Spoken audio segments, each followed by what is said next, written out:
DTCP plot కొంటే land appreciation అనేది ఒక లాభం, శ్రీగంధం చెట్ల మీద వచ్చే ఆదాయం మరో లాభం. డబుల్ బెనిఫిట్ ఆఫర్ తో సిర్లసీమ 2. వైసీపీ ఎన్నికల శంకారావం పూరించింది. అధిష్టానం రాష్ట్ర వ్యాప్తంగా కూడా ఇడుపులపాయ మొదలుకొని ఇచ్చాపురం వరకు బస్ యాత్ర చేపట్టారు. ఈరోజు ఉమ్మడి కర్నూలు జిల్లాలో 2వ రోజు బస్ యాత్ర కొనసాగుతుంది. అయితే ఇవాళ రాత్రికి పెంచికల్పాటు చేరుకుంటున్నటువంటి సీఎం జగన్మోహన్ రెడ్డిని స్వాగతం పలికేందుకు తాజా మాజీ ఎమ్మెల్యేలందరూ కూడా నన్నూరు టోల్గేట్ దగ్గర వెయిట్ చేస్తున్నారు. మనతో మాట్లాడుకోవాలన్నారు. సార్ చెప్పండి, ఈరోజు సభలు ఎలా జరుగుతున్నాయి? ఈరోజు వెల్కమ్ సిద్ధం సభల యొక్క ఏర్పాట్లు ఎలా ఉన్నాయి? సిద్ధం సభల ఏర్పాట్లు మామూలు పార్టీ సిస్టంలో జరుగుతూ ఉన్నాయి. అంటే వచ్చే ప్రజలకు ఎటువంటి ఇన్కన్వీనియన్స్ లేకుండా జగన్మోహన్ రెడ్డి గారు అందరికీ కనపడేలాగా, ప్రజలందరికీ సౌకర్యంగా ఉండేలాగా ఏర్పాట్లు చేస్తూ ఉన్నారు. అది పార్టీకి మంచి ఎక్స్పీరియన్స్ ఉండేటువంటి తలసిల రఘురామ్ గారు ఉన్నారు, ఆయన చేస్తూ ఉన్నారు. రెండోది సిద్ధం సభలు మీరు కూడా చూస్తూ ఉంటారు, ప్రొద్దుటూరు, నంద్యాల అబ్నార్మల్ సక్సెస్ అయినాయి. ఎక్కడ పోయినా జగన్మోహన్ రెడ్డి గారికి జన నీరాజనం ఉంది. జగన్మోహన్ రెడ్డి గారు బయటకు వస్తే జనం ఇళ్లలో నిలవలేరు, అంతే. అది ఆ జగన్మోహన్ రెడ్డి హవా అట్లా ఉంటుంది. జగన్మోహన్ రెడ్డి గారు ఈరోజు బయటకు వచ్చినారు. 2 సభలకే తెలుగుదేశం, బీజేపీ, జనసేన కన్ఫ్యూజన్లో పోయినారు. ఇంకా పోయే కొద్దీ వాళ్ళు డిప్రెషన్లో పోతారు. ఇప్పుడు కన్ఫ్యూజన్లో ఉంటారు, తర్వాత డిప్రెషన్లో పోతారు. అదే జరుగుతుంది, బ్రహ్మాండంగా జరుగుతున్నాయి. మళ్ళీ ఇది బస్సు యాత్ర తర్వాత మళ్ళీ ఇంకొక యాత్ర ఉంటుంది. ఆ యాత్రతో కంప్లీట్గా దుకాణం బంద్ అవుతుంది. రైట్, మీరు చెప్పండి, నిన్న జరిగినటువంటి పొద్దుటూరు సభ సక్సెస్ కాలేదు, ఫెయిల్ అయింది అనేటువంటి ఒక ప్రచారం జరుగుతుంది, మీరేమంటారు? నిన్న జరిగిన ప్రొద్దుటూరు సభ చాలా చక్కగా జరిగింది. ఈరోజు కూడా ఇప్పుడు మీరు చూశారు, నంద్యాలలో ఎంతోమంది జనం వచ్చారు. అక్కడ మంచి స్పందన. ప్రియతమ నాయకుడు జగన్మోహన్ రెడ్డి గారికి ఉన్న క్రేజ్ ప్రజల్లో అది సభల్లో మనకు కనిపిస్తూ ఉంది. మరి కాసేపట్లో నంద్యాల సభకు ముగించుకొని మనకు మా నాయకులు జగనన్న గారు కర్నూలు జిల్లాలో ఎంటర్ అవుతున్నారు. సో రేపు ఎమ్మిగన్నూరులో భారీ బహిరంగ సభ మనకు నిర్వహించబోతున్నారు. ఎక్కడ చూసినా ప్రజలందరూ కూడా ఆయనకు నీరాజనం పెట్టడము కనిపిస్తూ ఉంది. మనకు ఇంతకుముందు జరిగిన సిద్ధం సభల్లో అయితే అసలు ఎప్పుడు రానటువంటి మనకు సంఖ్యలో, భారీ సంఖ్యలో మనకు లక్షలాది మంది రావడం జరిగింది. ఇప్పుడు కూడా ఈ మేమంతా సిద్ధం సభలు కూడా చాలా చక్కగా జరుగుతున్నాయి, ఇంకా జరుగుతాయి కూడా. అండ్ మళ్ళీ ఇవన్నీ కూడా రేపు మనకు మళ్ళీ జగనన్న సీఎం కావడానికి మార్గం సుగమం చేస్తాయి. Thank you. మీరు చెప్పండి, సిద్ధం సభలకి జనం రావడం లేదు, కేవలం ఆర్టీసీ బస్సులు పెట్టి తోలేస్తూ ఉన్నారనేది ఒక విమర్శలు ఉన్నాయి. అది 100% తప్పండి. ఎందుకంటే గత 5 సంవత్సరాల నుంచి మన ముఖ్యమంత్రి గారు జగన్మోహన్ రెడ్డి గారు చేసిన సంక్షేమ పథకాలు, అంటే ఇక్కడ ఏంటంటే పేదలకు ఏదైతే ఒక్కొక్క కుటుంబాన్ని తీసుకొని అభివృద్ధి చేసే కార్యక్రమంలో సంక్షేమ పథకాలు ఇవ్వడం అనేది దేశ చరిత్రలో కాదు, ప్రపంచ చరిత్రలో కూడా ఎవరు చేయలేదు, ఏ సాహసం చేయలేదు ఇంతవరకు. ఎవరు ప్రపంచ చరిత్రలో చూసుకొని డైరెక్ట్గా బెనిఫిషియర్స్కి అమౌంట్ వేయడం అనేది ప్రపంచ చరిత్రలోనే ఎక్కడ లేదు. ఎందుకంటే అలాంటి సిస్టాన్ని మన ముఖ్యమంత్రి జగన్మోహన్ రెడ్డి గారు తీసుకురావడం వల్ల ప్రతి ఒక్క ఎవరీ పర్సన్ ఒక ఇండివిజువల్గా డెవలప్ అవుతూ వస్తున్నారు. కాబట్టి ఖచ్చితంగా ప్రతి ఒక్కరు కూడా స్పందన విపరీతంగా ఉంది. అంతా ఇదేంటంటే కొన్ని ఎల్లో మీడియాస్ అసత్య ప్రచారాలకు తప్ప అసలు మనం ఒక్కొక్క కుటుంబాన్ని మనం పోయి అడిగితే వాళ్ళ యొక్క స్పందన చాలా విపరీతమైన ప్రేమ జగన్మోహన్ రెడ్డి గారి మీద ఉంటుంది. కాబట్టి ఇప్పుడు రేపు రాబోయే రోజుల్లో మాత్రం క్లియర్ కట్గా పేదలకు, పెత్తనదారులకు క్లియర్ కట్గా యుద్ధం జరుగుతుంది. ఖచ్చితంగా పేదలు ఎప్పుడైనా సరే దేవుడు ఆశీస్సులతోని మన ముఖ్యమంత్రి జగన్మోహన్ రెడ్డి గారు చేసిన సంక్షేమ పథకాలు ఖచ్చితంగా గెలుస్తాయి. ఎందుకంటే ఎవరైనా సరే ఒక సేవ చేసేటప్పుడు దేవుడు ఆశీస్సులు 100% ఉంటాయి.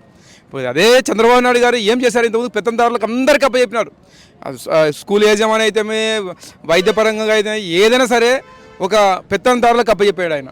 కానీ మన ముఖ్యమంత్రి జగన్మోహన్ రెడ్డి గారు చూస్తే ఎక్కడ డెవలప్మెంట్ లేదని ప్రతి ఒక్కరు కూడా మీడియాలో చూస్తుంటాం. చాలా బాధ అనిపిస్తుంటుంది అప్పుడప్పుడు. గ్రామాలకు వెళ్ళి మీరు చూడండి, స్కూల్లో పేద విద్యార్థులు ఏ విధంగా చదువుకుంటున్నారు, అదేవిధంగా పేదలు ఏ విధంగా ఆ పరిపాలన ఏ విధంగా స్వీకరిస్తున్నారు, ఏ విధంగా డీసెంట్రలైజేషన్ విధానం వల్ల ఏ విధంగా పరిపాలన అనేది ప్రజలకు అందుతున్నది మీరు క్లియర్ కట్గా చూసే దట్ ఈస్ ద డెవలప్మెంట్. అంటే అదే డెవలప్మెంట్. అంతేగాని ఏదో ఒక బిల్డింగ్ కట్టి అద్దాల మెడలు కట్టి దాన్ని డెవలప్మెంట్ అంటే మాత్రం అది కూడా ఉండొచ్చు, వన్ ఆఫ్ ది పార్ట్ అంతే అది. కానీ ఎప్పుడైనా సరే ఒక మనిషిని ఇండివిజువల్గా డెవలప్ చేసినప్పుడే ఖచ్చితంగా ఆర్థికంగా ఆదుకున్నప్పుడే, ఆర్థికంగా అభివృద్ధి జరిగినప్పుడే డెవలప్మెంట్ అనేది నేను 100% నమ్ముతాను. అదేగా దేవుడు ఆశీస్సులు కూడా ఎప్పుడు పేదవానికి సాయం చేసే విధంగా జగన్మోహన్ రెడ్డి గారు ఉన్నారు కాబట్టి ఖచ్చితంగా రేపు రాబోయే రోజుల్లో జగన్మోహన్ రెడ్డి గారికి ఖచ్చితంగా దేవుడు ఆశీస్సులు ఉంటాయి, ప్రజల ఆశీస్సులు ఉంటాయి.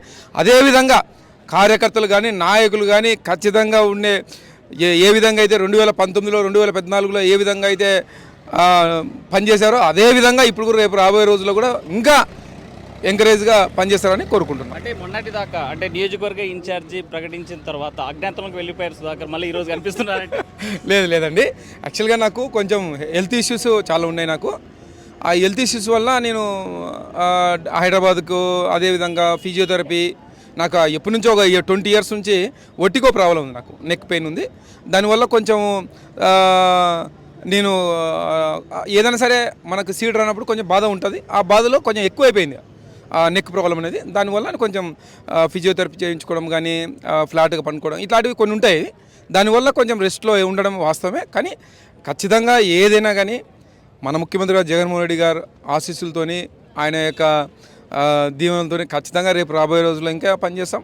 అట్లా అజ్ఞాతం లేకపోయేది ఏముండదు. అందరూ నాయకులు మాదేముంది, మేము వన్ ఆఫ్ ది ఒక పార్ట్ అంటే కార్యకర్త. నేను కూడా జగనన్న అభిమాని అంతే. మా అంతా కోడుమూరు నియోజకవర్గంలో మొత్తం 2014లో 55,000 మెజార్టీ వచ్చింది. మేము నిలబడినప్పుడు 40,000 మెజార్టీ వచ్చింది. ఇంకా అంతకన్నా బ్రహ్మాండంగా ఇప్పుడు మెజార్టీ వస్తారు. దాంట్లో ఎలాంటి ఆలోచన పెట్టుకోవాల్సిన అవసరం లేదు. నేను ఒక చిన్న కార్యకర్తను మాత్రమే, ఒక జగనన్న అభిమాని మాత్రమే. నాలాంటి వాళ్ళు లక్షల మంది ఉన్నారు కోడుమూరు నియోజకవర్గంలో. కానీ నేను కూడా పని చేయాల్సిందే, ఖచ్చితంగా పని చేస్తాను. ఎందుకంటే నాకు కొంచెం హెల్త్ ఇష్యూస్ వల్ల నేను కొంచెం ఒక నెల రెస్ట్ తీసుకోవడం అది వాస్తవమే. ఇప్పటి నుంచి ఖచ్చితంగా యాక్టివ్ అయిపోతాం దాన్ని. మీరు చెప్పండి, ఒకవైపు పొత్తులతో అన్ని రాజకీయ పక్షాలు ఏకమైపోయాయి, మీరేమో సింగిల్గా అంటున్నారు, పోటీ అంటున్నారు, మీ నాయకుడేమో అర్జునుడు అంటారు, మిగతా వాళ్ళ కృష్ణుడు అంటారు. అసలు ఏంటి ఈ ఎన్నికల పూర్వం? చంద్రబాబు నాయుడు అంటేనే మోసం, జగన్మోహన్ రెడ్డి గారు అంటే నమ్మకం. చంద్రబాబు నాయుడు గారు ఇంతకుముందు మోడీ గారిని టెర్రరిస్ట్ అని చెప్పి తిట్టడం జరిగింది. మోడీ గారితో అసలు పొత్తు పెట్టుకోను అని చెప్పి చెప్పడం జరిగింది.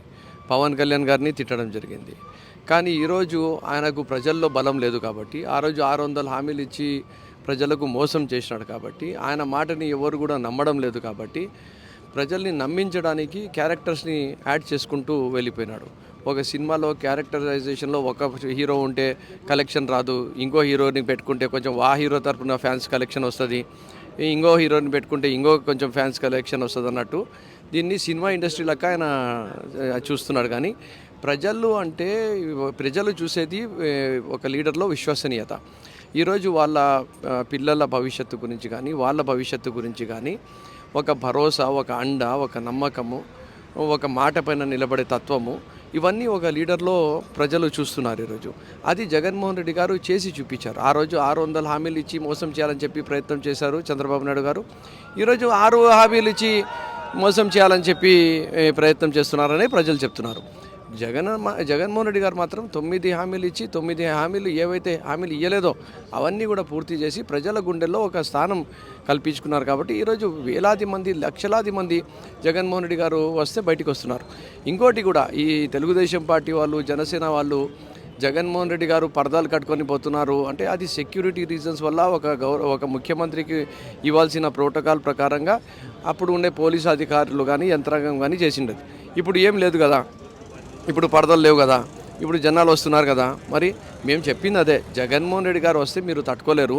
జగన్మోహన్ రెడ్డి అంటే ఒక సునామీ.